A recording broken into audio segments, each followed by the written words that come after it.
ఉన్నత పిలుపును నిర్లక్ష్యపరచక నీతో నడుచుటే నా భాగ్యము. శాశ్వత ప్రేమతో నన్ను ప్రేమించి నీ కృప చూపితివి.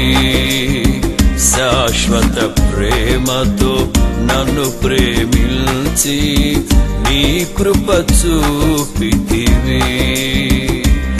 ఇది ఏ భాగ్యము, ఇది ఏ భాగ్యము,